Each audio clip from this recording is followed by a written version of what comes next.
Selamat mendengarkan podcast ini. Bapak, Ibu, dan saudara-saudara yang terkasih di dalam Tuhan, kebenaran saat ini berjudul membekali diri sendiri. Bapak, Ibu, dan saudara-saudara, dunia hari ini penuh dengan kepalsuan. Ya, kita sebagai orang yang mengaku bertuhankan Yesus Kristus, ya, kiranya dihindarkan dari sikap kepalsuan. Martabat orang percaya adalah melakukan kehendak Bapa atau menjadi seorang yang memiliki pengakuan dari Allah Bapa sebagai anak kesukaan Bapa dan berkenan kepadanya. Jadi acara pemakaman sehebat apapun tidak membekali yang meninggal pulang ke rumah kekal, entah ke surga atau ke neraka. Ya, makam hanyalah tempat jasad yang dimakam tanah, ya. Makam adalah hanya tempat jasad yang dimakan tanah dan cacing. Seseorang dapat memiliki pemakaman yang baik, bahkan pemakaman keluarga yang terkumpul pada satu lokasi. Hal ini tidaklah keliru, tetapi harus disadari bahwa hal itu tidak memiliki nilai di dalam kekekalan. Sebab tempat yang dibutuhkan adalah rumah kekal atau untuk roh dan jiwa. Rumah yang kekal yang dibutuhkan. Oleh sebab itu membekali orang menghadapi kematian harus dimulai dari diri sendiri. Saudara-saudara, setelah itu barulah kemudian kita menjadi alat dalam tangan Tuhan untuk membekali orang lain. Misalnya orang tua, di mana kita harus memancarkan kehidupan rohani yang baik untuk orang tua yang sudah mendekati hari kematian. Kita mempersiapkan orang tua kita untuk memiliki kematian yang bermartabat. Saudara-saudara, pertanyaannya, apa bekalnya?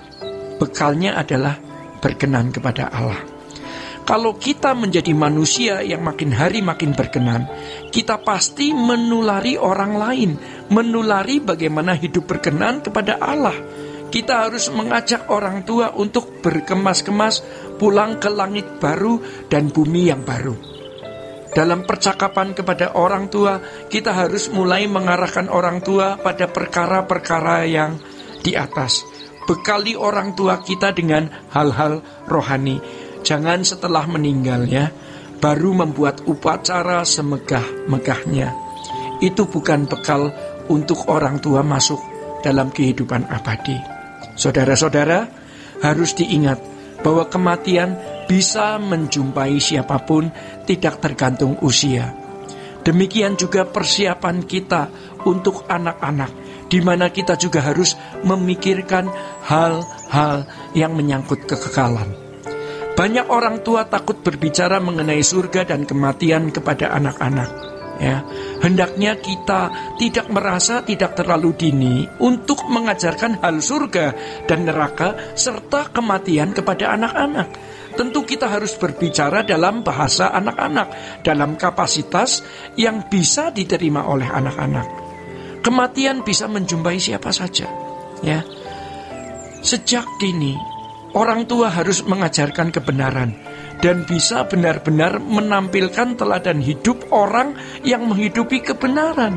Ini adalah warisan yang terbaik yang tidak pernah binasa, yang dapat diberikan oleh orang tua. Dengan demikian, anak-anak dibekali dengan bekal yang baik untuk pulang ke surga. Dan kalau orang tua memiliki kerinduan yang kuat terhadap langit baru dan bumi yang baru, pasti hal ini akan menular ke anak, ya. Saudara-saudara, kematian orang yang bermartabat adalah orang yang berjerih lelah selama hidupnya di dunia. Tadi telah kita baca, ya. Berbahagialah orang-orang yang mati dalam Tuhan. Sejak sekarang ini, ya, sungguh kata Roh, supaya mereka boleh beristirahat dari jerih lelah mereka, karena segala perbuatan mereka menyertai mereka. Dalam bahasa aslinya kata jerih lelah, ya, itu dalam bahasa Yunani dikatakan sebagai kopos, artinya menangis atau meratap dengan memukul dada. Dalam bahasa Inggrisnya adalah grief with beating the breast, lamentation, wailing, ya, bukan hanya berduka, tetapi orang yang menderita. Orang yang menderita bersama-sama dengan Tuhan. Saudara-saudara, pada waktu itu penganiayaan sangat hebat. Harga mengikut Tuhan Yesus adalah segenap hidup mereka. Mereka mempertaruhkan nyawa. Ya, bagaimana dengan kita yang hidup pada zaman ini, di zaman ini, dalam dunia sekarang ini? Kita mempertaruhkan kesenangan sampai kita bisa mengatakan, bahagiaku hanya darimu. Beranikah kita membayar harganya? Ya. Orang seperti inilah yang baru berani betul kehilangan segala sesuatu. Orang yang kebahagiaannya hanya Tuhan, rela berbuat apapun. Kematian pasti menjadi peristiwa yang ditunggu-tunggu. Tuhan pun menantikan.